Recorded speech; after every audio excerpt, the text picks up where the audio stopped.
Assalamualaikum warahmatullahi wabarakatuh. Selamat siang seluruh mahasiswa dari Fakultas Ekonomi, khususnya untuk kelas ekstensi ya. Hari ini saya akan mencoba menjelaskan terkait matematika bisnis atau biasa disebut sebagai matematika ekonomi di Fakultas Ekonomi. Tentu pertemuan hari ini akan meringkas langsung dari pertemuan 1 sampai 7. Jadi saya harap memang diperhatikan dan saya sadari bahwa video ini nantinya pasti akan sangat panjang, mengingat pertemuan kita akan diringkas dalam beberapa pertemuan yang seharusnya 7 pertemuan diringkas menjadi 1 pertemuan. Nah, hari ini akan saya jelaskan secara singkat dan teman-teman nanti akan bisa langsung mendapatkan PowerPoint-nya juga.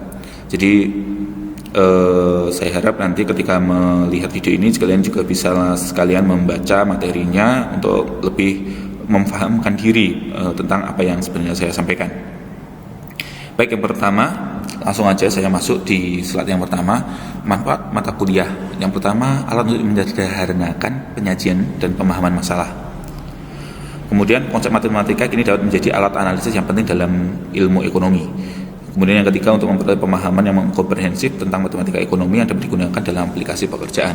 Jadi matematika ekonomi ini sebagai dasar di semester 2 ini diharapkan mampu memberikan sebuah alat. Jadi matematika itu bukan sekedar kita menghitung, tetapi kita gunakan dia sebagai alat, mirip kalkulator. Tetapi di sini kita lebih melakukan penerapan. Jadi bagaimana kita dapat menyajikan permasalahan kita sehari-hari, kita bentuk dia ke dalam permasalahan matematika dan kita selesaikan dengan masalah matematika yang selanjutnya akan diaplikasikan lagi ke dalam permasalahan nyata. Seperti itu ya. Selanjutnya ada deskripsi mata kuliah, ini nanti bisa dibaca sendiri ya. Tujuan instruksionalnya ini langsung saya skip aja. Pokok bahasan yang pertama ada sifat-sifat matematika bisnis terkait matematika ekonomi dan matematika murni.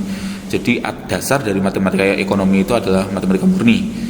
Untuk menentukan beberapa cara seperti analisa, regresi, dan lain sebagainya. Nanti bisa disimak ya. Kemudian ada juga tentang teori ekonomi metrika, statistik, kemudian ada matematika ekonomi ini sendiri. Nah, yang kedua ada bab kedua ada dari hitung, penerapan, dan seterusnya ya. Ini saya skip aja. Nah, masa yang pertama. Mungkin dari teman-teman di sini ada yang memang mereka berlatar belakang dari jurusan IPA yang masuk ke ekonomi, ada juga yang teman-teman mungkin dari teknik, atau memang teman-teman udah dari manajemen akuntansi yang sebelumnya di SMK itu sudah dapat ataupun dari IPS yang memang rumpunnya juga. Nah, di dalam matematika ekonomi ini, matematika murni itu sebagai dasar mempelajari matematika terapan. Jadi untuk kita mempelajari sebuah matematika terapan itu berarti kan kita belajar tentang teori yang akan kita aplikasikan kepada permasalahan seseorang atau permasalahan bermasyarakat sehari-hari, bagaimana kita itu menerapkan ilmu matematika ke dalam permasalahan. Contoh kayak gini. Sebenarnya di matematika itu bukan hanya 1+1, bukan hanya kita belajar statistika yang memprediksi, bukan belajar tentang bagaimana kita itu menghitung luas, tetapi lebih dari itu. Sebenarnya di dalam ilmu matematika itu kita bicara terkait tentang logika. Yang terpenting adalah logika. Kenapa demikian? Karena dari situ kita dapat memprediksikan apa yang akan terjadi di masa yang akan datang. Kita dapat memperhitungkan kira-kira berapa besar kemungkinan sesuatu hal itu akan terjadi. Nah, seperti itu. Jadi kebanyakan di dalam matematika itu untuk penerapannya di akhir itu kebanyakan jatuh kepada pemodelan. Pemodelan itu ibaratnya yang kayak saya sebutkan tadi, kita membawa permasalahan umum, kita bentuk ke dalam permasalahan matematika, kita selesaikan dan kita penerapkan lagi ke dalam permasalahan umum tersebut. Nah, topik kita yang pertama di sini ada deret. Mungkin dari teman-teman udah pernah tahu deret itu berarti kan ada deret aritmatika dan ada deret geometri. Di dalam deret aritmatika itu biasanya dulu kalau misalkan di sekolah itu kalian disajikan dengan data 2 kumpulan angka ya, 2, 4, 6, 8, 10 dan seterusnya.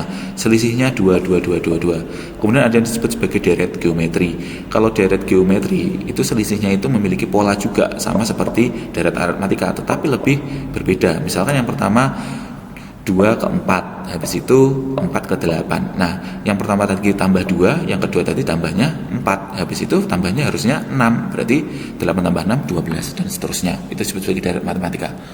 Kemudian ada fungsi. Fungsi itu adalah pemetakan. Jadi kita ada domain dan kodomain, jadi daerah asal dan daerah hasil. Ibaratnya kalau dulu kalian pernah menggambar sebuah oval 2A dan B, kiri dan kanan, habis itu kalian disuruh memetakan. Misalkan si A itu suka warna biru, kita petakan ke kanan suka biru. Si B itu cewek, suka pink, maka digaris ke kanan, di oval yang kanannya suka warna pink, kayak gitu ya. Jadi fungsi itu sebagai bagian dari pemetaan. Di dalam fungsi di situ ada beberapa variabel. Biasanya ada variabel asal itu disebut sebagai fx dan variabel akhir disebut sebagai y, seperti itu ya. Nah, kemudian ada kalkulus.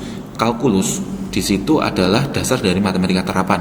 Jadi di dalam kalkulus kalian nanti akan bicara tentang matriks, kemudian ada diferensial, ada turunan.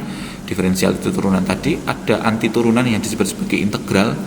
Kemudian ada beberapa lagi mungkin yang bisa digunakan di matematika terapan seperti analisa regresi, kemudian ada hipotesa, kemudian uji hipotesa maksud saya, kemudian balik lagi ke fungsi gamma, fungsi beta nanti untuk meminimalkan dan mengoptimalkan sebuah permasalahan. Kemudian matriks ini ya masuk dalam kalkulus tadi, jatuhnya tetapi matematika di aljabar seperti itu. Nah, kemudian ada penggunaan simbol di dalam matematika murni itu ada X, Y, dan Z. X itu sebagai variabel yang kita variabel yang kita olah, yaitu Y itu adalah variabel olahan kita yang kedua, Z itu adalah fungsi tujuannya. Jadi, misalkan saya punya angka 6. 6 itu adalah pertambahan dari 3 ditambah 3. Bisa jadi 2 ditambah 4. Nah, 2 yang awal itu merupakan variabel X. Kemudian yang variabel Y itu adalah yang 4-nya. Maka 2 ditambah 4 sama dengan Z, Z-nya sama dengan 6, kayak gitu ya. Jadi hanya pensimbolan saja, tidak lebih dari itu. Nah, selanjutnya saya cek ini tadi. Kemudian ada variabel. Di dalam matematika ekonomi juga ada beberapa variabel yang biasanya dipakai. Tentu hal ini akan berpengaruh dari depan sampai belakang kita belajar hari ini. Jadi sebenarnya variabel ini bebas. Kalian mau buat variabel ini tetapan sendiri boleh, tetapi kita sepakati aja kalau price atau harga itu kita simbolkan sebagai P, cost atau biaya itu kita simbolkan sebagai C, quantity atau jumlah itu kita simbolkan sebagai H, S atau saving, tabungan itu kita sebut sebagai S, dan investment atau investasi kita sebut sebagai I. Nah, sumbu harga karena price tadi dalam matematika kita sebut sebagai P, pada matematika murni disebut sebagai sumbu horizontal. Nah, pada matematika ekonomi pada matematika murni biasanya itu disebut sebagai sumbu horizontal, tetapi pada matematika ekonomi ini harusnya yang atas murni ya, kita pakai sumbu horizontal, kemudian yang matematika ekonomi kita pakai sumbu yang vertikal. Kemudian nilai-nilai variabel pada matematika ekonomi diasumsikan sebagai selalu bernilai positif. Kenapa kok demikian? Misalkan saya punya hasil produksi fungsi Z, tujuan saya ternyata negatif 50.000 katakanlah. Negatif 50.000 itu artinya itu kita rubah menjadi dalam kurung 50.000 karena dalam ekonomi itu nggak ada nilai yang negatif ya. Kita selalu bicaranya itu selalu positif. Ibaratnya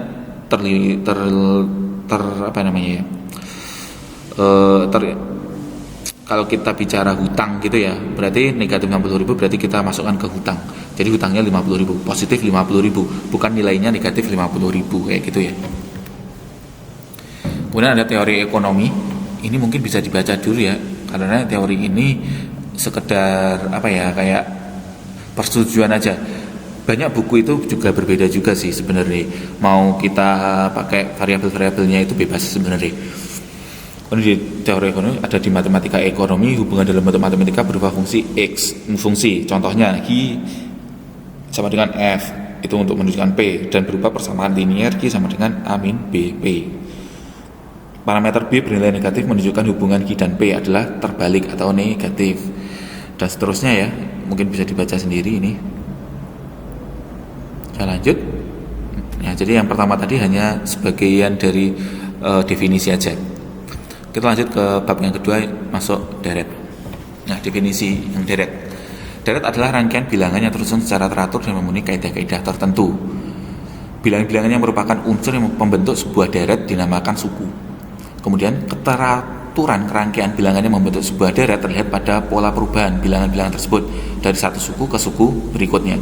Jadi, kalau saya punya deret 1, 3, 5, 7, 9, 11, maka 1 itu saya sebut sebagai suku pertama, 3 saya sebut sebagai suku kedua, 5 sebagai suku ketiga.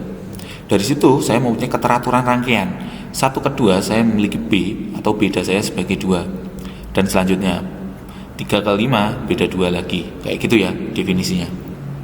Kemudian deret itu juga ada 2. Deret berhingga dan deret tak berhingga. Contohnya, deret berhingga itu berarti kita mau menghitung sebuah deret yang kurang dari 50. Berarti kita sudah memiliki batasan nih 1 sampai 50. Katakanlah kita membahas bilangan ganjil, berarti 1 sampai 49, 50 nggak kehitung karena kita bahasnya bilangan ganjil. Kemudian ada deret yang tak berhingga, di mana deret tak terhingga itu biasanya membentuk sebuah deret yang unlimited. Kita nggak tahu batas akhirnya berapa. Contohnya, tentukan bilangan kelipatan 2 yang habis dibagi 3, misalkan kayak gitu. Yang kelipatan 2 yang habis dibagi 3 berarti ya 6 bisa, 8 nggak bisa, 9. Tetapi kan dari situ kita langsung berpikir, ya sangat banyak Pak, saya ambil aja langsung berapa ya, 300 gitu. 300 itu kan bisa dibagi 3, bisa dibagi 2, kelipatan 2 juga. Terus saya ambil lagi 900, banyak. Saya ambil 1.200, saya ambil 1.200.000, banyak, tak terhingga. Jadi jenis deret itu nanti akan berpola seperti itu sampai kita nggak punya batas, berarti itu merupakan deret suku yang jumlahnya tak terhingga. Kemudian deret suku, pola perubahan bilangannya pada suku-sukunya, ada yang deret hitung, deret ukur, dan deret harmoni. Nah, ini akan kita bahas ya nanti. Yang pertama ada deret hitung. Deret hitung adalah deret yang perubahan suku-sukunya berdasarkan penjumlahan terhadap sebuah bilangan tertentu. Biasanya bilangan yang membedakan suku-suku disebut sebagai pembeda selisih. Kita sebut sebagai bedanya 5. Pembeda ini bisa kita sebagai B. Jadi 7 ke 12 itu 5, 12 ke 17 itu 5, ini ke sini 17 ke 22 itu 5 juga, 22 ke 27 itu 5 juga. Bawahnya juga sama, turun 5, kayak gitu ya. Bukan berarti negatif 10, tetapi bedanya itu adalah 10, sekali lagi kayak gitu. Nah, yang ada suku ke N dari suatu deret. Ini teman-teman pasti sudah pernah tahu ya, untuk menghitung suku ke N, maka kita sebutnya sebagai SN sama dengan A plus N minus 1B, di mana A ini adalah suku pertama, N itu adalah banyaknya suku, dikurangi 1 dikalikan dengan B, bedanya. Indeksnya kayak ini ya, keterangannya seperti ini. Kemudian hasilnya kayak gini. Misalkan kita akan menentukan suku ke-8. Ini kan ada 1, 2, 3, 4, 5, 6. Hanya ada 6 suku. Untuk menentukan suku ke-8, kita bisa menghitungnya pakai rumus SN ini. Yang pertama A. A itu adalah bilangan yang pertama, 7. 7 ditambah N. N-nya ada 8, karena kita akan mencari suku ke-8. N min 1 berarti 8 kurangi 1, 7. Dikalikan dengan B. Bedanya di dalam suku ini adalah 5. Maka 8 min 1 sama dengan 7. 7 kali 5, 35. 35 tambah 7 adalah 42. Jadi suku ke-8 merupakan 42. Dan seterusnya. Mungkin teman-teman bisa dicari S20, dicoba nilainya berapa ya. Kemudian untuk jumlahan suku. Jumlahan suku ini adalah kita menjumlahkan dari suku pertama sampai dengan suku yang kita mau, sampai suku ke N. Nah, jumlahan suku ini dapat kita hitung menggunakan N per 2. Langsung aja ya, ini adalah ini adalah awalnya. Kita langsung aja ke bawah. N per 2 langsung dihafalin aja. N per 2 dikalikan dengan A plus SN. SN adalah suku yang akan kita cari jumlahannya. Contoh, misalkan tadi kita punya 6 suku ya. Berapakah jumlah sampai dengan suku ke-10? Tentu untuk menentukan suku ke-10 kita harus menentukan A plus N-1B, karena kita nggak tahu suku ke-10 itu isinya berapa. Makanya di sini kita cari dulu suku ke-10 itu kan ini, SN A, A-nya 7 plus N-1, 10 min 1, 9 kalikan B, bedanya 5, 9 kali 5 45 ditambah 7 52. Jadi kita tahu S10 sama dengan 52. Maka dari situ kita dapat melakukan perhitungan ini tadi. Dengan menggunakan rumus ini, suku ke-10 berarti kan n-nya 10. 10 dibagi 2 sama dengan 5. Kita tulis di sini, yang bawah ini. Kemudian, yang ini ya.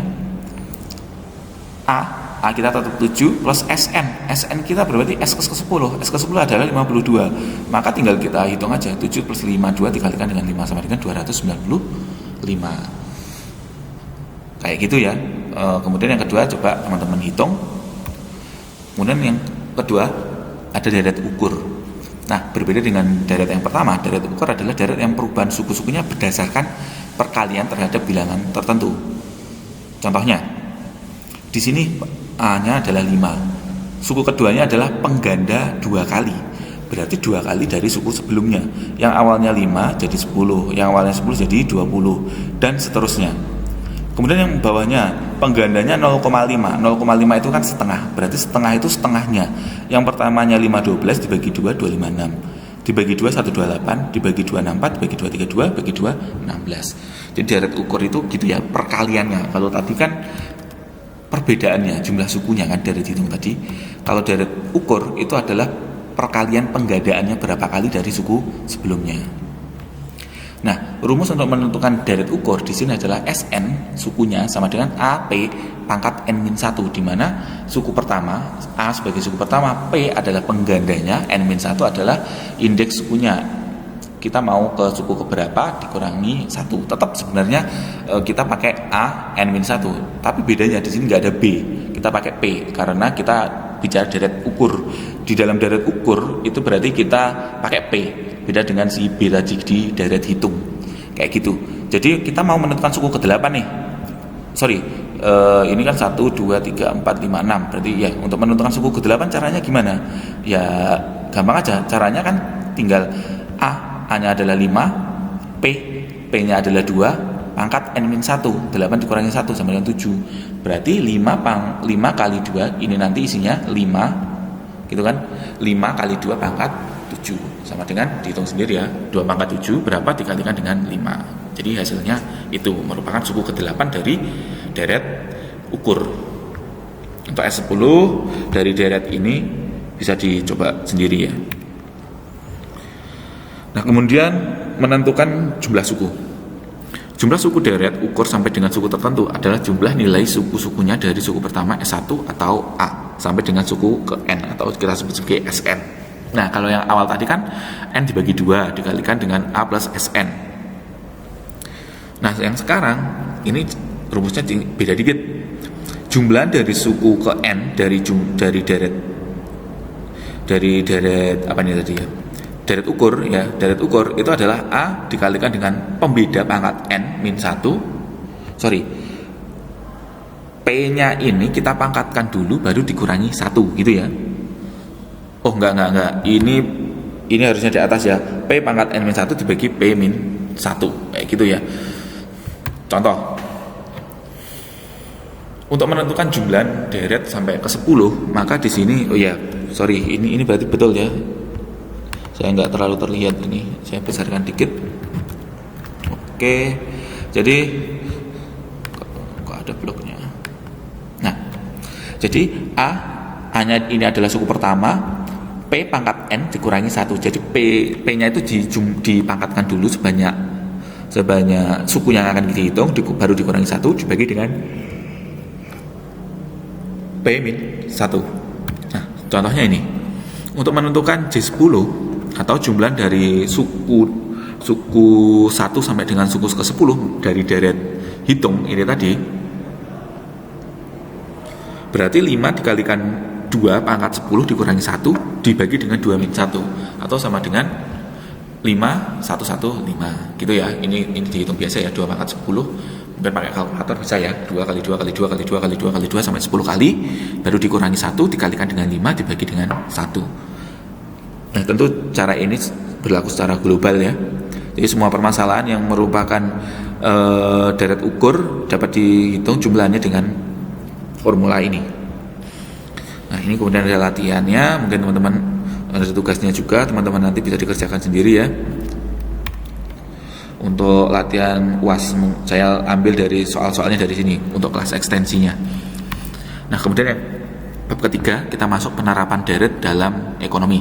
Jadi setelah kita tahu cara untuk menentukan suku ke N, jumlah suku ke N, dari deret jumlah dan deret ukur, tadi bagaimana kita menerapkannya di bidang ekonomi. Yang pertama ada model perkembangan usaha.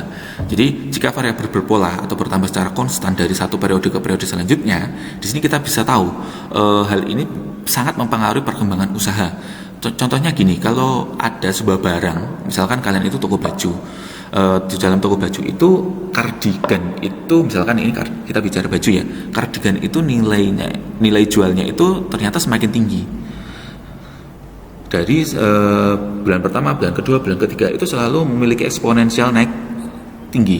Jadi awalnya itu laku 10, bulan kedua laku 15, bulan ketiga laku misalkan nggak selalu 5, katakanlah nggak selalu 5, 23, langsung 27, 30, 35, kayak gitu, naik secara konstan seperti itu ya.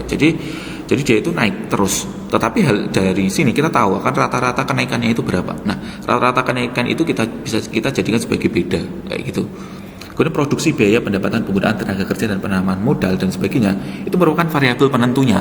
Misalkan kita bicara produksi itu berarti kita menambahkan sejumlah aset yang akan kita jual, dia akan menjadi nilai aset apa ya namanya. Kalau kita bicara tadi aset yang kita produksikan, kita bicara barang. Tetapi kalau itu udah dijual, berarti kan kita memiliki nilai uangnya sebagai aset tabungan kita ya, Kemudian ada biaya. Biaya itu adalah biaya yang akan kita keluarkan. Di mana biaya itu tentu juga dipengaruhi ke penggunaan tenaga kerja. Kemudian ada penanaman modal. Kemudian terkait dengan pendapatan tadi. Jadi variabel biaya itu bisa, kalau kita bicara biaya keluar ya pasti itu akan mempengaruhi menjadi negatif. Tetapi kalau itu biaya untuk penanaman modal, jadi kita ada plus ada minnya kayak gitu. Kalau pendapatan pasti positif ya. Jadi variabelnya itu bervariasi. Ada variabel yang akan menambah, tetapi juga ada variabel yang akan mengurangi. Contohnya di sini tadi ada yang ketiga ada pendapatan. Pendapatan itu pasti bertambah. Meskipun pendapatan itu menurun, tetapi kan esensinya pendapatan itu akan menambahkan jumlah aset tabungan. Kemudian penggunaan tenaga kerja. Penggunaan tenaga kerja di situ juga bisa menjadikan variabel negatif. Kenapa? Karena di situ kita akan keluar biaya. Tetapi dari situ kita akan menambahkan peningkatan efisiensi waktu. Karena misalkan ketika kita menambah satu tenaga kerja, produksi kita bisa meningkat 100 piece dalam 1 bulan. Berarti kan di situ akan ada penambahan produksi, meskipun ada pengurangan biaya dan penggunaan tenaga kerja tadi dari biaya yang kita keluarkan. Selanjutnya ada penanaman modal. Nah, penanaman modal di sini bisa juga kayak gini. Modal usaha bisa diambil dari beberapa tempat. Contohnya, kalau modal usaha itu kita bentuk sebagai aset rumah, aset pergudangan atau aset pabrik, berarti kan nilai asetnya akan selalu bertambah. Tetapi kalau penanaman modal usaha itu kita dapatkan dari pinjaman bank, berarti kan kita mendapatkan aset hutang. Tetapi di situ kita mendapatkan aset plus, surplus istilahnya. Kita akan mendapatkan nilai yang dapat kita jadikan dia untuk melakukan modal produksi. Tetapi jangan lupa setiap bulannya kita harus mengangsur biaya bulanan dan bunga. Nah, di situ ada positif, ada negatifnya. Bukan efeknya positif negatif, tetapi variabelnya itu bertambah dan mengurangi, kayak gitu ya. Tinggal pintar-pintaran kita mengelola usaha tersebut kayak gimana. Nah, selanjutnya kasus 1. Ada perusahaan genteng Sukajaya menghasilkan 300 buah genteng pada bulan pertama produksinya. Kita bicara yang konstan dulu di kasus 1 ini. Dengan penambahan tenaga kerja dan peningkatan produktivitasnya, perusahaan mampu menambah produksinya sebanyak 500 setiap bulan. Jadi 300 genteng pada bulan pertama bertambah 500 bulan setiap bulannya. Jadi bulan kedua pasti ada 3.500. Bulan ketiga ada 4.000. Bulan keempat ada 4.500. Karena beda kita ada 500 dan selalu seperti itu konstan. Pertanyaannya, jika perkembangan produksi itu konstan, berapakah buah genteng yang dihasilkan pada bulan kelima? Berarti N-nya harus sama dengan 5. Nah, di sini sudah diketahui, A-nya 3.000, B-nya 500, N-nya 5. Untuk menentukan S5, yang ditanyakan adalah berapa buah genteng yang dihasilkan pada bulan kelima. Oh iya, berarti kita harus menentukan S5. Pertanyaan kedua, berapa buah genteng yang dihasilkan sampai dengan bulan tersebut? Berarti keseluruhan. Yang harus kita lakukan yang pertama adalah menghitung berapa jumlah genteng pada bulan ke-5. Kita pakai S5. Rumusnya adalah A plus N min 1B. Maka di sini A-nya sebagai 3000, N-nya 5, min 1 dikalikan dengan B, bedanya adalah 5, sama dengan 5000. Setelah kita tahu S5-nya dengan 5000, berarti kan kita bisa menghitung nih berapa jumlah genteng dari awal sampai akhir bulan ke-5 yang setelah diproduksi. Rumusnya sama kayak tadi, N per 2 dikali dengan 3000 plus 5000 sama dengan 20000. 5 dibagi 2, 2,5 ya. 3000 ditambah 5000, 8000 dikalikan dengan 2,5 sama dengan 20.000. Kayak gitu. Kasus yang kedua, ini pakai eliminasi. Besarnya penerimaan PT Cemerlang dari hasil penjualan barangnya adalah 720 juta. Kita model berpikirnya sekarang dibalik. Kita tahu penerimaannya dari hasil penjualannya adalah 720.000 di bulan di tahun kelima, dan 980 juta pada tahun ke-7.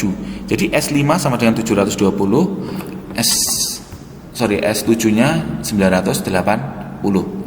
Apabila perkembangan penerimaan penjualan tersebut berpola seperti dari hitung, berapakah perkembangan penerimaan per tahunnya?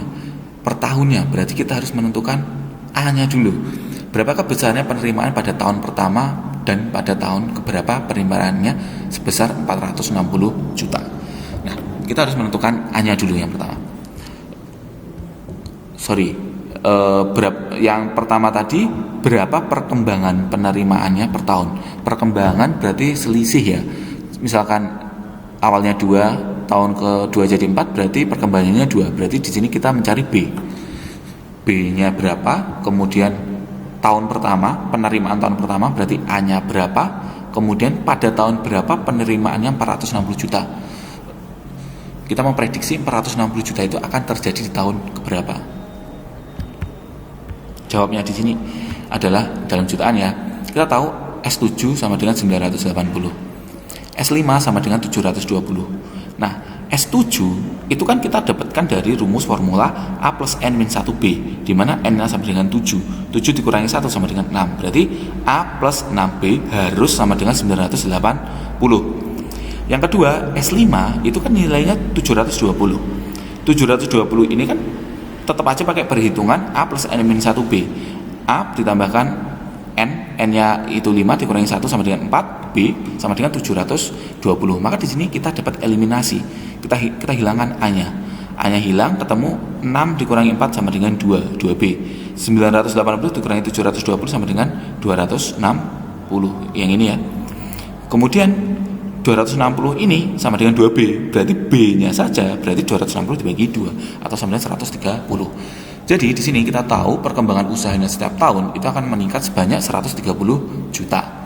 Dari situ kita akan menentukan kalau perkembangannya itu 130 juta, nilai awalnya penjualan itu berapa? Itu tinggal kita masukkan di dalam persamaan yang 1 atau 2. Contoh nih, saya masukkan ke persamaan yang kedua. Maka di sini A ditambahkan 4B sama dengan 720. Saya tulis di sini. Karena saya tahu B sama dengan 130, maka di sini langsung aja saya masukkan 130 dikalikan 4 ditambah A harus sama dengan 720. Berarti 720 ini dikurangi 4 kali 130, maka akan ketemu nilai A-nya, kan kayak gitu. Maka A-nya sama dengan 200. Jadi pendapatannya pada tahun pertama itu besarnya sama dengan 200 juta. Nah, sekarang kita mau menentukan berapa pada tahun keberapa PT Cemerlang itu mendapatkan penerimaan sebesar 460 juta. Konsepnya dibalik. Sekarang kita tahu untuk menentukan besaran jumlah total penerimaan 460 berarti kita pakai rumus SN. Rumus SN itu kan berarti SN sama dengan A plus N min 1 dikalikan B. Maka kita tahu nilai SN-nya kan 460 sama dengan A-nya yang udah kita dapat 200 ditambahkan dengan N min 1, N-nya sama dengan yang akan kita cari tahun keberapa dikurangi 1 dikalikan dengan B, bedanya 130. Nah, habis itu tinggal kita kalikan silang. 130 dikalikan N, 130 dikalikan 1. Maka di sini ada 200 ditambah 130 N dikurangi 130, atau sama dengan 390 dikurangi 130 N, maka N-nya 390 dibagi dengan 130 sama dengan 3. Jadi PT Cemerlang akan mendapatkan nilai penerimaan 460 juta pada tahun ke-3. Saya lanjut, ada model bunga majemuk. Nah, penerapan deret di sini ini dibaca aja sendiri ya. Saya langsung menjelaskan ini aja. Ini adalah pemersat awal bagaimana bunga majemuk itu terjadi rumusnya. Jadi yang pertama itu, kalau kita menabung, itu kita sebut sebagai P, tabungan awal kita atau investasi. Kemudian I adalah suku bunganya per tahun. Ini misalkan kita bicaranya per tahun. Maka nilai yang akan kita dapatkan pada bulan, misalkan pada tahun tersebut, adalah berapa persen dari jumlah investasi yang kita punya.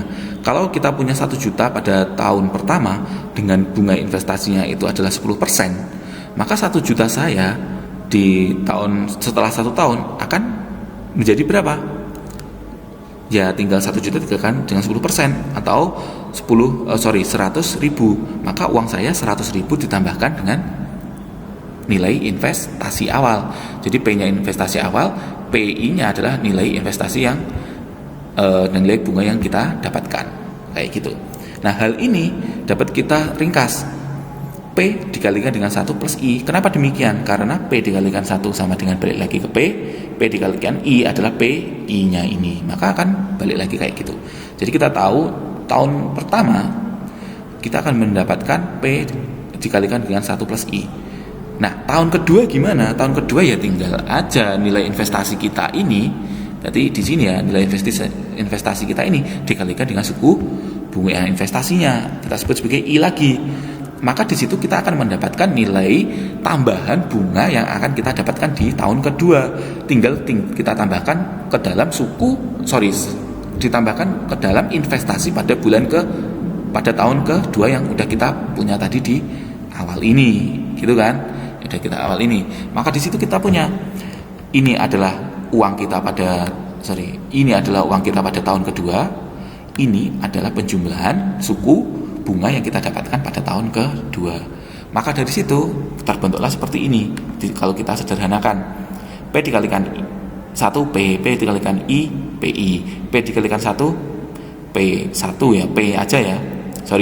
Ini dikalikan dulu, I dikalikan 1 I dikalikan I kuadrat. Habis itu dikalikan P dikalikan hasil dari perkalian tadi I PI, P dikalikan II PII, gitu ya.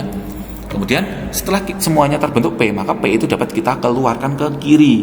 Yang pertama, kalau P ini kita bagi dengan P ya tinggal 1. P ini kita P1 tambah P1 kan 2 PI. 2 PI kalau P-nya itu kita keluarkan kan tinggal 2I-nya aja. Ini kita keluarkan P-nya tinggal II, atau II itu kan I kali I atau I kuadrat. Nah, habis itu bentuk dari 1 plus 2I plus I kuadrat ini kan bentuk dari pemfaktoran. Nah, bentuk pemfaktoran ini bisa kita sederhanakan menjadi akarnya dikeluarin. Nah, untuk menghitung nilai akarnya ini sebenarnya gampang. Caranya adalah 1 dipangkatkan 2 itu harus balik lagi ke 1. Betul kan? 1. Untuk menghitung nilai tengahnya ini kita pakai ini 2 dikalikan 1 dikalikan I, berarti kan 2 kali 1 2 kalikan I 2I. Setelah itu untuk menghitung yang paling kanan itu I kuadrat. Ya udah I kuadrat gitu aja. Jadi balik lagi ke bentuk pemfaktorannya. Saya lanjut, ini mungkin udah bisa semua ya. Nah, dari rumus tadi langsung aja teman-teman perhatikan, nanti bisa dibaca. Kita dapat menentukan nilai yang di masa yang akan datang dari bunga majemuk itu adalah Fn ini, dimana nilai masa datang itu adalah P dikalikan dengan 1 plus I pangkat N. P-nya adalah nilai sekarang, satunya adalah ya 1 ditambahkan dengan I adalah tingkat bunga per tahunnya, pangkat N adalah jumlah tahunnya. Jadi ini untuk menghitung besarnya pengambilan kredit di masa yang akan datang berdasarkan nilai tingkat bunganya. Contoh, sebelum contoh ya, ini ada ada bunga investasi yang akan dibayarkan setiap periode tertentu. Rumusnya sama kayak sebelumnya. Kalau kalian lihat ini akan sama. Tetapi di situ perbedaannya itu adalah I-nya itu dibagi dengan M. M itu adalah banyaknya periode.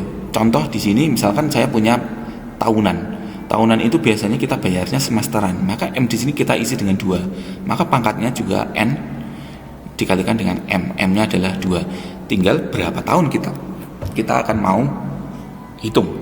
Misalkan nilai investasinya 10% setiap 10 tahun.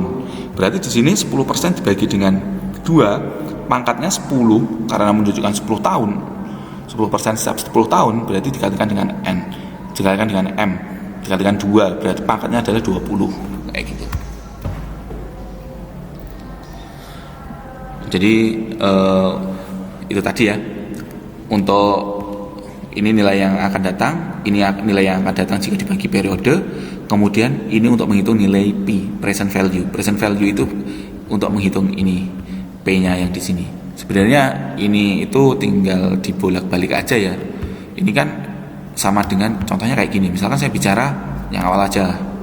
FN itu sama dengan 10. 10 itu sama dengan 5 kali 2. P saya sama dengan 5, 1 plus I pangkat N saya sebut sebagai 2, ibaratkan 2. Maka dari situ 10 sama dengan 5 kali 2. Kalau saya mau mencari 5, gimana caranya? Ya tinggal FN 10 saya bagi dengan 2, gitu aja. Jadi di sini tinggal gitu aja. Untuk mencari P, maka 10 dibagi 2 atau FN dibagi 1 plus I pangkat N. Yang ini juga sama, gitu aja. Itu mencari present value ya. Contoh kasusnya. Nah, seorang nasabah meminjam uang di bank sebanyak 5 juta untuk jangka waktu 3 tahun dengan tingkat bunganya 2% per tahun. Berapakah jumlah seluruh uang yang harus dikembalikan pada saat pelunasan? Jika perhitungan bunga setiap bunga setiap semester, berapa jumlah uang yang harus dikembalikan?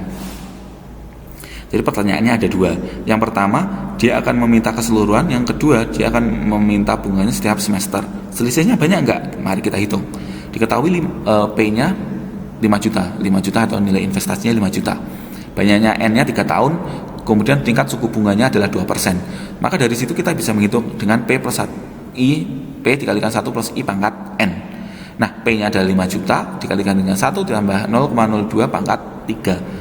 Kita hitung sama dengan 5.306.040. Jadi ketika 3 tahun nilai uang orang tersebut adalah yang harus dikembalikan adalah 5.306.000.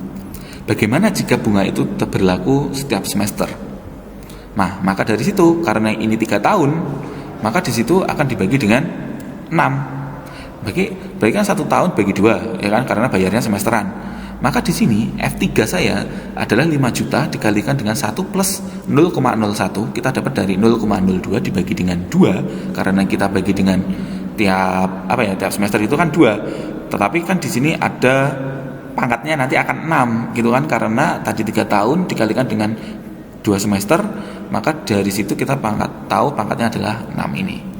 Maka kita hitung aja 1,01 pangkat 6 sama dengan ini 1,06152, tinggal dikalikan dengan 5 juta sama dengan 5.307.600. Selisihnya sedikit karena ya memang suku bunganya sama. Jadi sebenarnya nggak mempengaruhi ya untuk nilainya semesteran dan nilainya itu langsung. Tetapi nilai sedikit ini sangat berpengaruh ketika pinjaman kalian itu nggak 5 juta.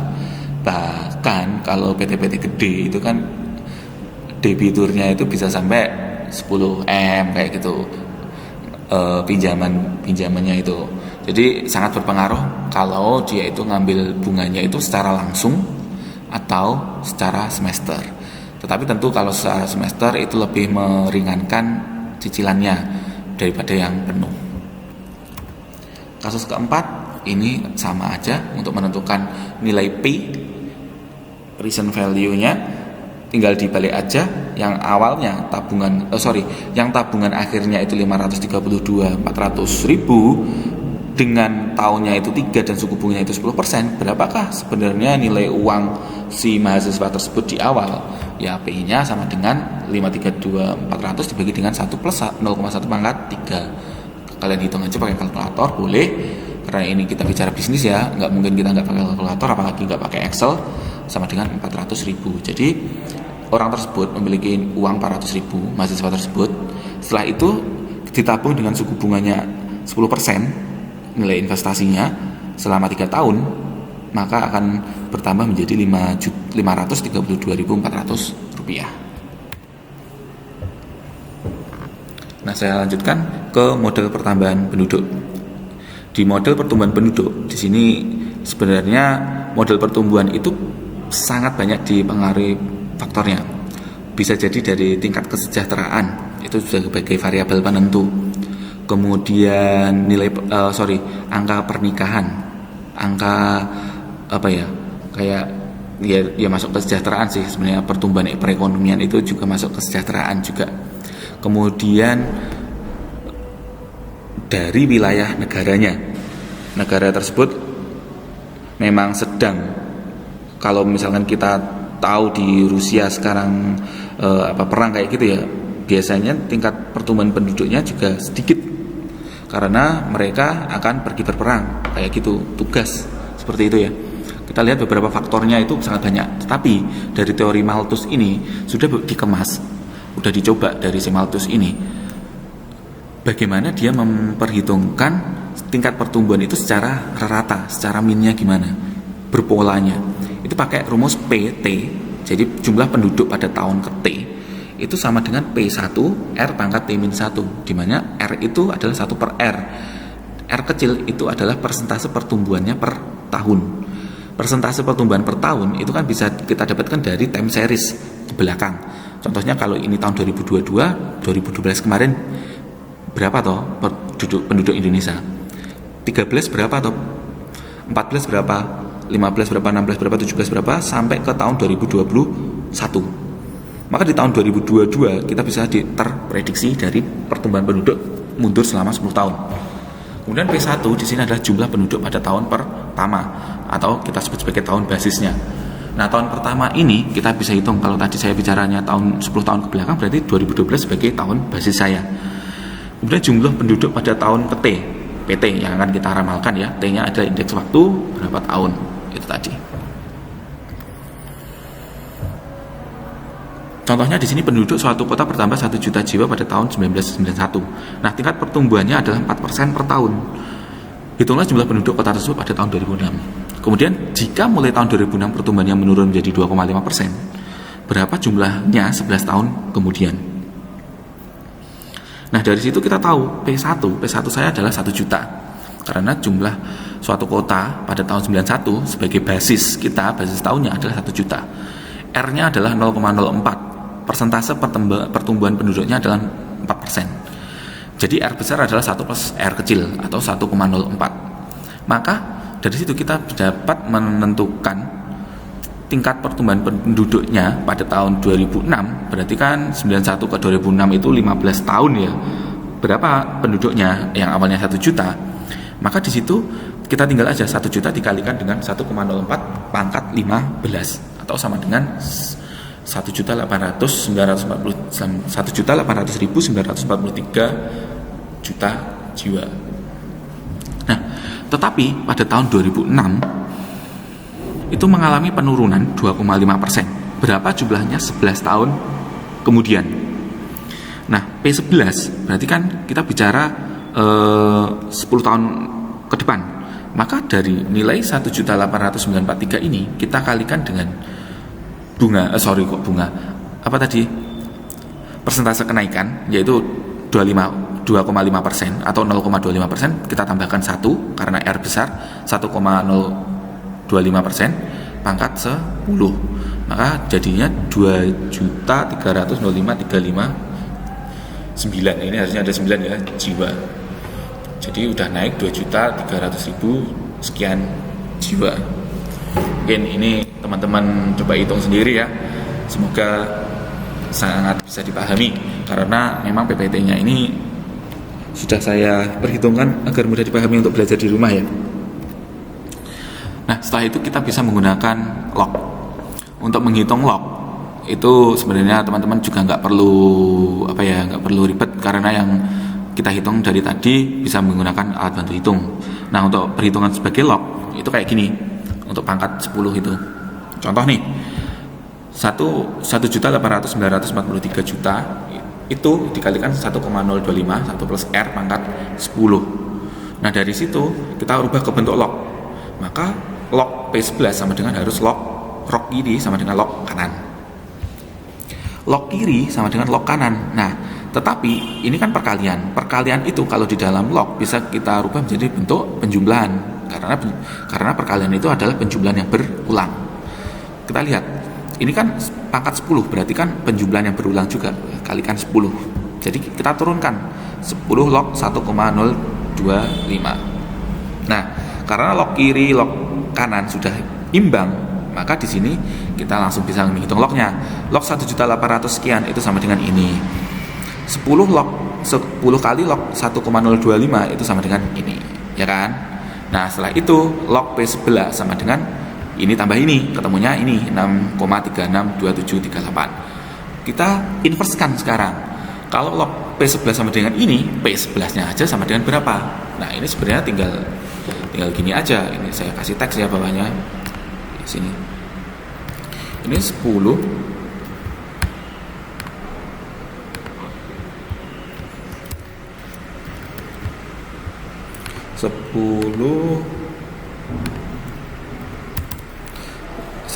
pangkat gitu ya. Cara ngitungnya kayak gitu.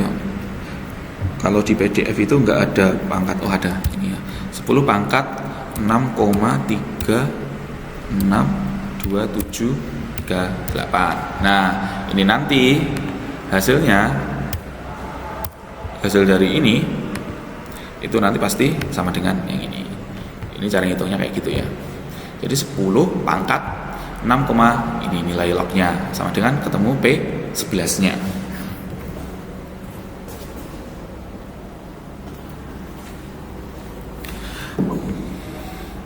Oke, saya lanjut. Ladang soal, kita skip aja. Bab fungsi. Nah, sekarang kita masuk ke fungsi. Fungsi adalah suatu bentuk hubungan matematis yang menyatakan hubungan ketergantungan atau hubungan fungsional antara satu variabel dengan variabel lainnya. Seperti saya bilang tadi, fungsi itu seperti pemetaan dari satu domain ke kodomain atau daerah asal ke daerah hasil. Nah, di sini ada unsur-unsurnya, ada variabel, ada koefisien, ada konstanta. Di mana variabel itu adalah x, y, dan z. Koefisien itu adalah nilai dari tetapan, misalkan kayak pi itu kan 2,17 atau 3,14 atau 22/7. Nah, itu kan nilai dari tetapan. Berarti koefisien itu adalah tetapan yang dia memang nilainya memang seperti itu. Kemudian ada 3 konstanta. Konstanta itu tidak harus selalu ada di dalam fungsi itu, tapi konstanta itu adalah pengali. Misalkan 3 kali A. 3 dikalikan dengan variabel A, maka di situ 3 sebagai konstanta, A sebagai variabel. Nah, ini variabel bebas, independen, variabel eksogen, regresor, ada terikat, variabel dependen atau variabel endogen atau regresan. Ada macam-macam 2 variabel.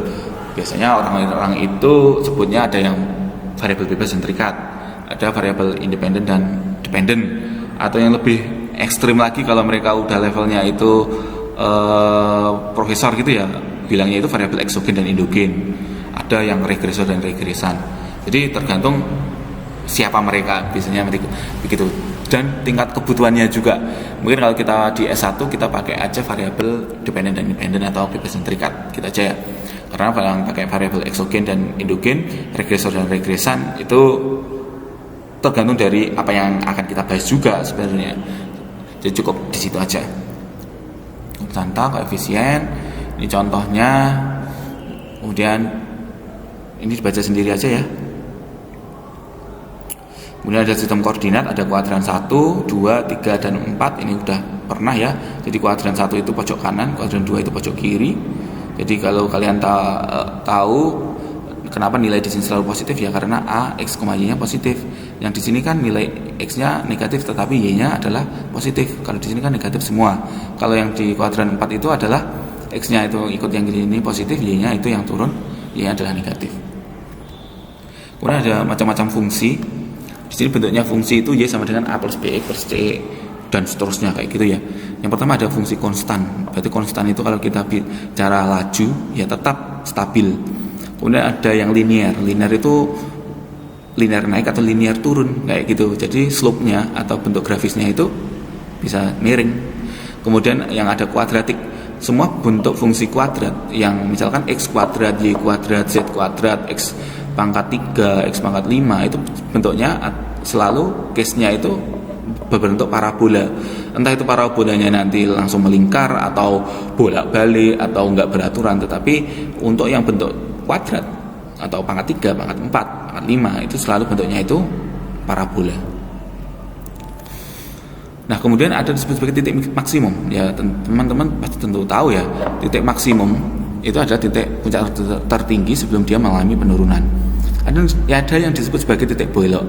Nah, titik belok itu sebenarnya juga titik titik maksimum di suatu fungsi yang pertama.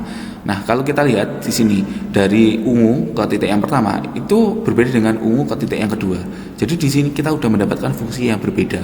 Maka di situ adalah titik belok. Sebenarnya ini adalah titik maksimum pada nilai ini.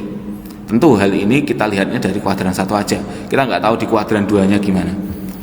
Kemudian titik maksimum ya nilai tertinggi sebelum dia turun.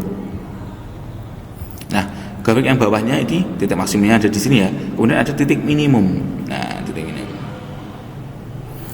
Bentuk dari fungsi ini adalah ini. Jadi kalau kalian menggambar y sama dengan e plus dx plus cx kuadrat plus b x pangkat 3 plus ax pangkat 4, bentuknya nanti kayak gini ya. Ini contoh bentuk penggambarannya aja. Selanjutnya ada fungsi rasional. Fungsi ini dengan y dinyatakan sebagai rasio dua polinomial dengan variabelnya x dan x atau juga berupa fungsi hiperbola. Fungsi hiperbola itu dia lebih dominan ke dia nggak pernah menghimpit atau menyentuh atau menghimpit nilai y dan x. Berarti dia itu ibaratnya itu selalu kalau bicara y, dia itu mengalami asimtot tegak. Asimtot tegak itu gimana? Berarti dia itu akan terus naik, tetapi dia itu nggak akan pernah bertemu dengan si garis y. X juga kayak gitu. Dia asimtotnya datar ya. Nanti dia nggak akan pernah ketemu dengan sumbu x.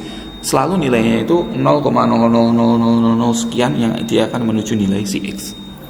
Kemudian ada fungsi eksponen. Kalau fungsi eksponen itu ya sama ya, naik. Kemudian kalau fungsi logaritma, ya fungsi logaritma bentuknya itu parabola kayak gitu ya. Karena fungsi logaritma itu kan fungsi perpangkatan 10 juga tadi. Nah, untuk menggambar fungsi linear, ini teman-teman gampang aja. Misalkan di sini ada y sama dengan 3 plus 2x. Kita ambil nih, misalkan x-nya sama dengan 0, y-nya berapa? Kalau x-nya 0 berarti y-nya sama dengan 3. Berarti kan 2 kali x sama dengan 0. Y sama dengan 3. Kalau x-nya sama dengan 1, y-nya berapa? 5. Kalau x-nya sama dengan 2, y-nya 2 kali 2 tambah 3, 7. Berarti kita harus menggambarkan koordinatnya 0,3, 1,5, 2,7, 3,9 dan seterusnya. Jadi titiknya di sini, sini. Terus digaris ketemu adalah fungsi linear. Nah, linear itu ada dua ya, ada yang turun, ada yang naik, sama aja ini. Kemudian ada fungsi non linear, ada fungsi kuadrat parabolik. 8 min 4x plus x kuadrat. Caranya sama. Teman-teman coba aja mulai x-nya sama dengan 0. Mengakibatkan y-nya berapa? Ternyata kalau x-nya sama dengan 0, y-nya 8, x-nya 1, y-nya 5, x-nya 2, y-nya 4. Ya udah tinggal dimasukin aja.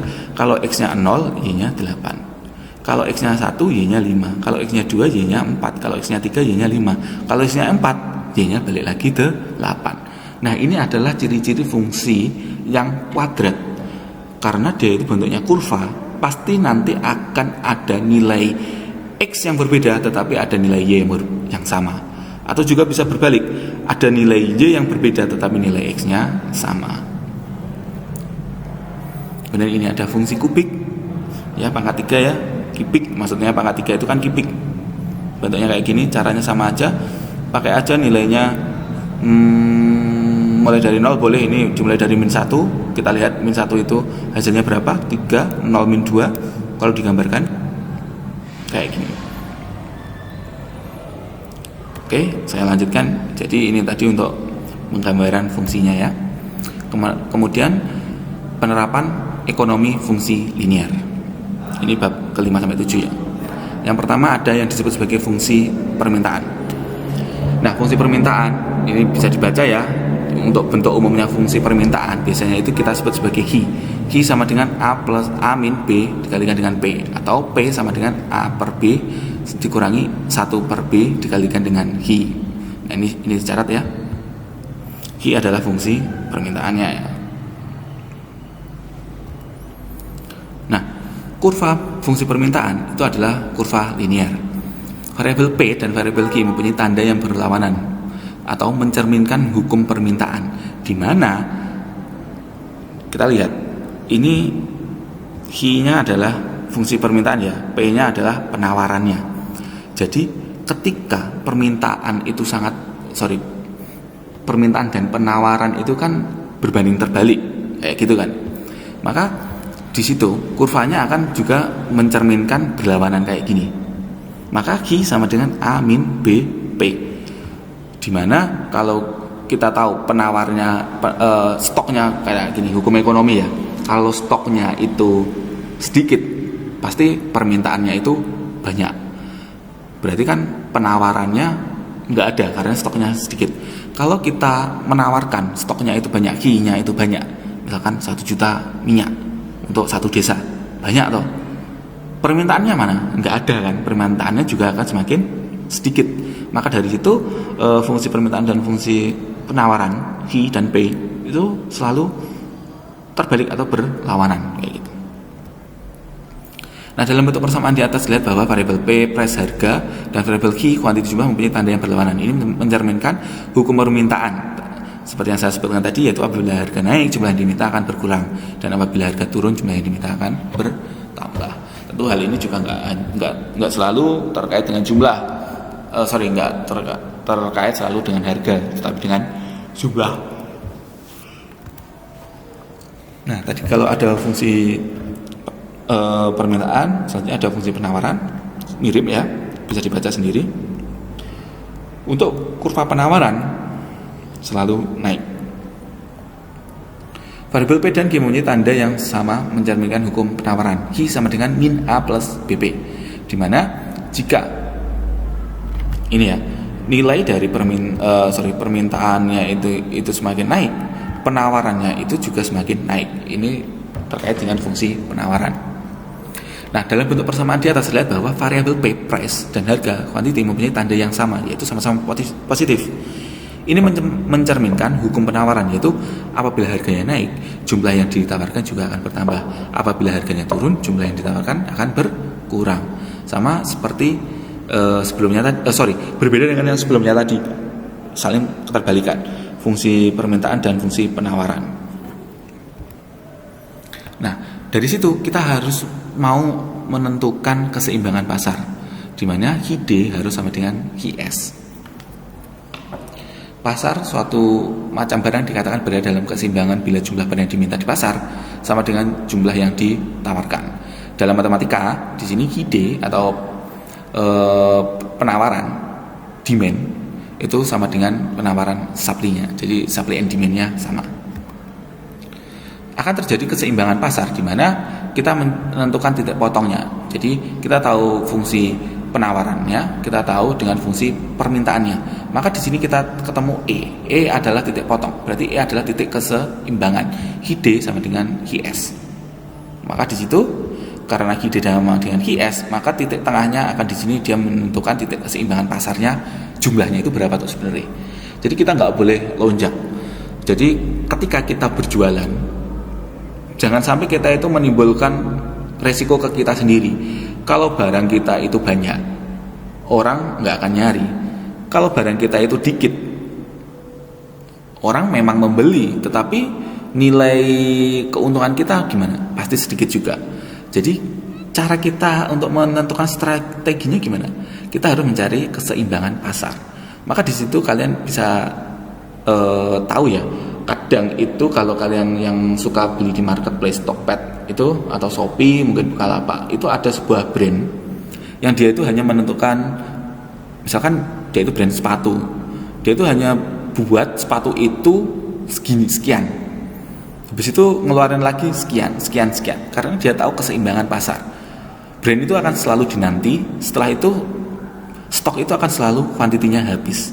Kalaupun sisa hanya 1-2 yang ukuran-ukuran yang memang terlalu kecil atau yang paling terlalu besar kayak gitu. Tetapi dari situ seller tersebut pasti akan belajar. Dia nggak akan menyetop barang dengan ukuran sekian, gitu ya. Yang terpenting itu kita tahu keseimbangan pasarnya. Jadi kalau kita hari ini minyak itu kok langka, berarti keseimbangan pasar kita itu nggak jalan. Tentu hal ini bukan siapa yang di kambing hitamkan ya, tetapi bagaimana kita merespon hal itu. Pasti ada oknumnya juga sih.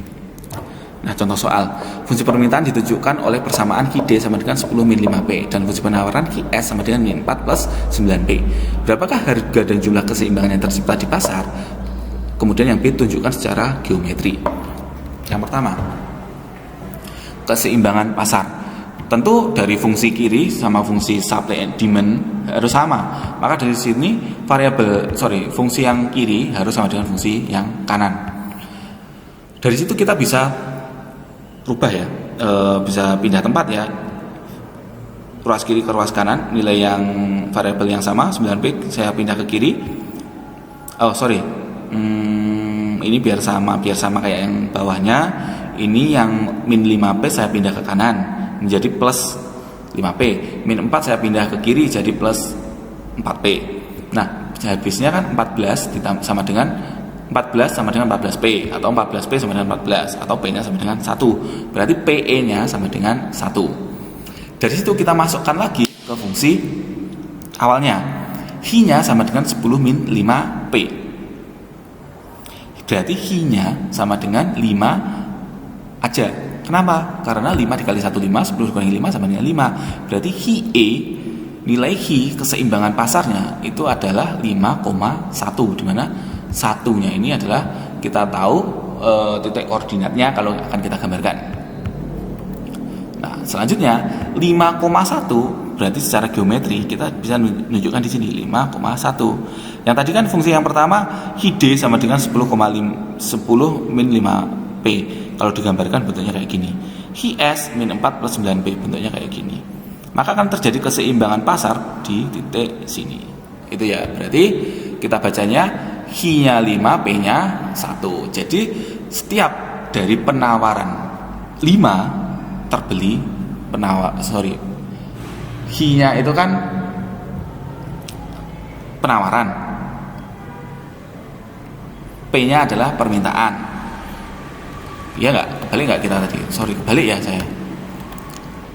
Hi-nya adalah permintaan, P-nya adalah penawaran, gitu ya. Maka dari situ setiap kali ada 5 Hi harus terbeli 1 P kayak gitu. Jadi istilahnya kayak gitu. Latihan soal bisa dicoba sendiri ya. Kemudian pengaruh pajak dibaca sendiri ya ini titik keseimbangan tadi sama aja kayak tadi, kita harus menentukan pajak titik keseimbangan pajaknya berapa. Jadi ada 2, 1 dan 2 di sini. Nah, langsung aja ke contoh soal biasanya lebih mudah dipahami. Nah, diketahui suatu produk ditunjukkan pada fungsi penawarannya P sama dengan 17 Ki dan fungsi permintaannya P sama dengan 16 min 2 Ki. Produk tersebut kena pajak 3 per unit. Berapakah harga dan jumlah keseimbangan pasar sebelum dan sesudah pajak? Berapakah besar penerimaan pajak oleh pemerintah? Berapakah besar pajak yang ditanggung oleh konsumen? Nah, tetap Hi-D sama dengan Hi-S. Ketemu Hi-E, titik keseimbangannya sama dengan 3. P-nya yang pertama, berarti kita ketemu PE-nya. Kalau ini ketemu Hi-E-nya 3, PE-nya sama dengan 10. Kalau kita masukkan, ya kan? Jadi keseimbangan pasarnya sebelum pajak adalah 3,10. Nah, dari situ kita hitung setelah pajak. Kalau setelah pajak kan berarti nilai dari itu kita tambahkan dengan 3. Jadi 16 min 2 Ki ditambahkan dengan T. Sama dengan 16 min 2 Ki ditambahkan dengan 3. Atau 19 min 2 Ki. Nah, nilai setelah pajak ini harus kita samakan dengan Hi-D 17 Ki. Kita tetap cari nilai keseimbangannya atau Hi-E aksen sama dengan 4. Ya kan? ketemu Hi absennya 4, berarti kita masukkan 19 min 2 Hi sama dengan 19 min 8, atau PE absennya sama dengan 11. Jadi keseimbangan pasar setelah pajaknya adalah E aksen atau 4,11.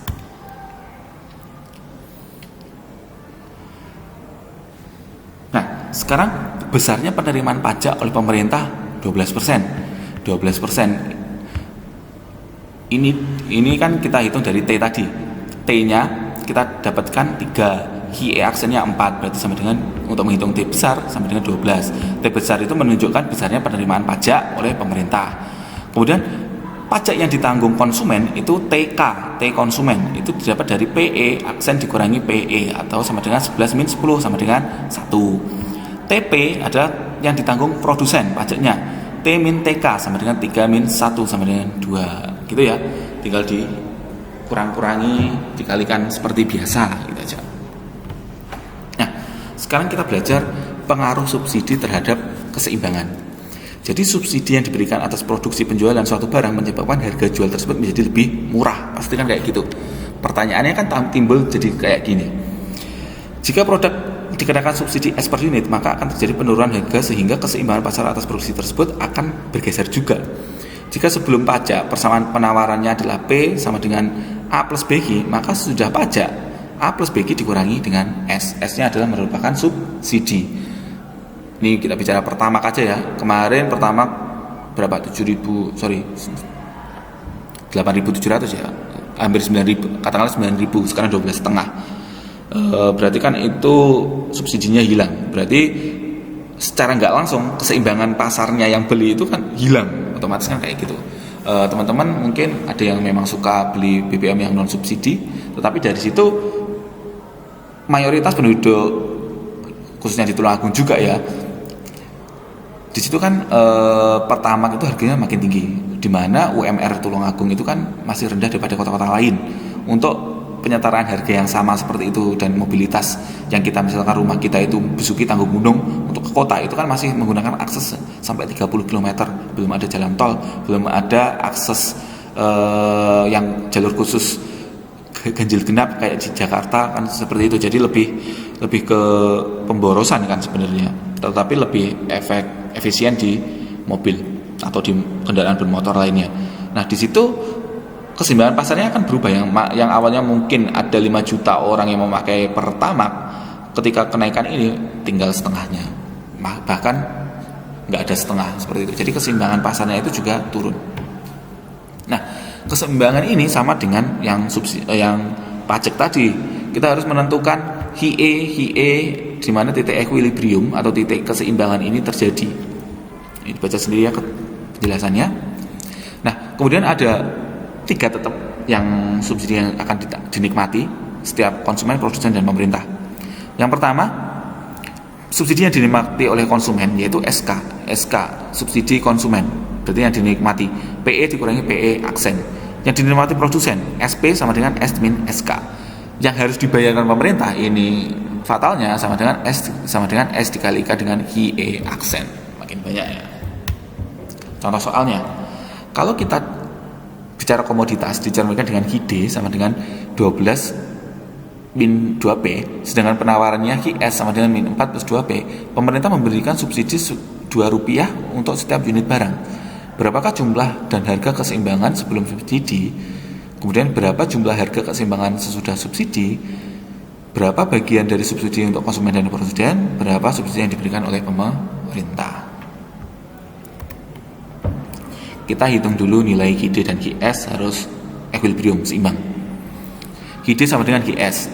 Kita hitung seperti biasa, tukar ruas, PE sama dengan 4. Kita masukkan di HI. HI sama dengan 12 min 2P. Sama dengan 12 min 8. Karena PE-nya 4, ya kan? Jadi HIE sama dengan 4. Setelah itu kita dapatkan titik keseimbangannya berarti 4,4 subsidi E-nya. Nah, keseimbangan pasar setelah terjadi subsidi berarti kan kita jumlahkan 2. HID sama dengan 12 min 2P. Kita bentuk ke dalam bentuk P, maka 12 ini kan pindah ruas ke kanan. Ini kan QD kan, kanannya QD kan. 12 ini pindah ke kiri jadi negatif QD. Min 2 pindah ke kiri jadi plus 2. Seharusnya ini P-nya sama dengan setengah QD plus 6. Kayak ada yang salah ya di sini. Tapi nggak apa-apa. Ini P ini adalah bentuk dari perubahan ini 2P. 2P ya. Oh nggak salah 2P. Saya kira ini tadi min 2 plus P. Betul. Berarti ini betul. Berarti min 2P saya pindah ke kiri biar dia jadi positif. Jadi 2P sama dengan 12 min QD. Atau dibagi 2. Setiap ruas bagi 2. Berarti setengah QD dan 12 bagi 2 6. Yang ini juga gitu. Setengah QS dan min 4 bagi 2. Kalau ini pindah ruas berarti kan plus kan. Berarti 2S gitu ya. Sesudah subsidi, fungsi penawarannya menjadi, berarti kan kalau disubsidi kan nilainya berkurang. Maka dikurangi P yang awal setengah Q plus 2 min 2, kemudian P nya sekarang menjadi setengah Q. Kita ambil yang QS ini ya, kita ambil satu persamaan aja. Setengah QS plus 2 dikurangi 2 berarti setengah QS, atau setengah, kita sebutnya setengah Q gitu aja. Sehingga keseimbangan pasar sesudah subsidi menjadi min setengah Q plus 6 sama dengan setengah Q. Ini bicara ini harusnya memang harus ada negatifnya ya, karena ini pindah ruasnya berseberangan. Maka dari situ Q-nya kan bisa, sebenarnya Q-nya bisa dicoret, tapi ini nggak dicoret dulu ya. Q aksen sama dengan 6, atau P sama dengan setengah Q, atau PE aksen sama dengan 3. Jadi keseimbangan pasarnya setelah subsidi adalah 6,3. Kemudian subsidi yang dinikmati konsumen itu adalah PE dikurangi PE aksen, atau sama dengan P4 dikurangi 3, atau sama dengan 1. Yang dinikmati produsen yaitu 2 dikurangi 1, karena 2 kan, tetapi nilai equilibriumnya 1, berarti yang dinikmati cuma Rp1. Yang harus ditanggung pemerintah S dikalikan QE aksen, atau 2 dikalikan 6 sama dengan Rp12 ya. Selanjutnya ada fungsi biaya. Saya cukupkan aja, ini yang terakhir. Fungsi biaya atau total cost dikeluarkan oleh sebuah perusahaan dalam operasi bisnisnya terdiri dari biaya tetap atau fixed cost dan biaya variabel atau variable cost. Sifat biaya tetap adalah tidak tergantung pada jumlahnya. Barang yang dihasilkan biaya tetap merupakan sebuah konstanta, sedangkan biaya variabel tergantung pada jumlah barang yang dihasilkan. Semakin banyak jumlah barang yang dihasilkan, semakin besar pula biaya variabelnya. Secara matematik, biaya variabel merupakan fungsi dari jumlah barang yang dihasilkan.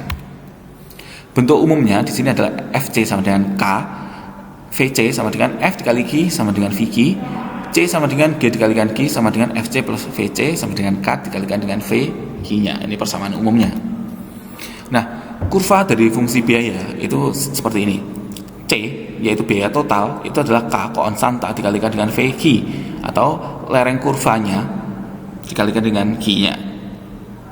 Kemudian VC adalah biaya variabel sama dengan VQ, atau lereng kurvanya dari permintaan. FC sama dengan K, ini konstan, berarti biaya tetap, biayanya konstan.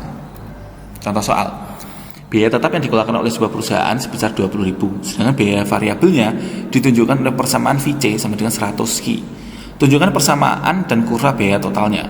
Berapakah biaya total yang dikeluarkan jika perusahaan tersebut memproduksi 500 unit barang? Nah, kita tahu fixed cost-nya adalah 20.000. Biaya tetap yang dikeluarkan yang dikeluarkan perusahaan tersebut. VC-nya sebenarnya 100. Ini kan 100 Q. Kemudian C-nya FC plus FVC, atau 20.000 ditambahkan 100 Q. Bentuknya kayak gini. Jika Q sama dengan 500, ya berapakah produksinya yang dikeluarkan jika perusahaan tersebut memproduksi Q-nya adalah 500 unit barang, maka di situ Q-nya sama dengan 500. Itu berapa? Tinggal kita masukin aja di sini kan. Untuk Q sama dengan 500, maka C saya adalah 70.000. Maka ketemunya di sini 500 sama dengan 70.000. Kalau 20.000, maka C saya 20.000 plus 10 Q. Kalau yang ini kan yang diketahui tadi ya, fixed cost-nya 20.000. Ini gambarannya ya. VC-nya sama dengan 100 Q.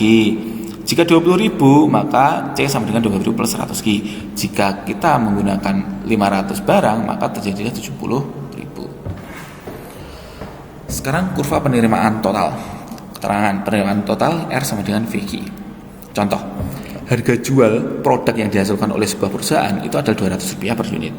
Tunjukkan persamaan dan kurva penerimaan total perusahaan ini. Berapa besar penerimaan bila terjual barangnya sebesar 350 unit? Penyelesaiannya kayak gini. R sama dengan Q dikalikan P, di mana Q-nya kita tahu Q-nya adalah 300, fungsi penerimaannya 350 unit. Q-nya 350 unit.